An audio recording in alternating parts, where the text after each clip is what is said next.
Hello viewers, আসসালামু আলাইকুম। আমাদের বাসার পাশে অনেক বড় একটা সাপ দেখা গেছে, যেটা বাসার মধ্যে ঢুকে গেছিল, কিন্তু বাসার লোকজন এটাকে ধরে বাইরে করে দিছে, কিন্তু এখানে থেকে গেছে, এখান থেকে কোথাও যাচ্ছে না।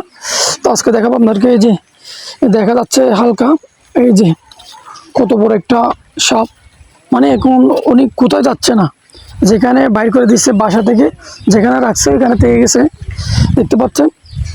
ওরে বাবা, কত বড়! এটা হচ্ছে আমাদের আঞ্চলিক ভাষায় আনিয়াব বলে। দেখতে পাচ্ছেন, মানে পেটটা একদম মোটা হয়েছে, ব্লাডও দেখা যাচ্ছে। অনেক লোকজন আসছে দেখার জন্য, সাপটা দেখার জন্য। দেখতে পাচ্ছেন আমার পিছনে, আমি যেহেতু দেখাচ্ছি না, যেহেতু বাসা এটা, এই জন্য আমি ব্যাকগ্রাউন্ডটা দেখাচ্ছি না। দেখতে পাচ্ছেন, যারা এখন বর্ষার সময়, যারা রাতের মধ্যে আসা যাওয়া করেন, এই সাপটা বেশিরভাগ রাতের মধ্যে চলাফেরা করে। সবাই সাবধানে থাকবেন। তো সবাই ভালো থাকবেন, সুস্থ থাকবেন। আর ভিডিওটা সবার ভালো লাগলে অবশ্যই শেয়ার করে দিবেন। সবাই ভালো থাকবেন। আসসালামু আলাইকুম।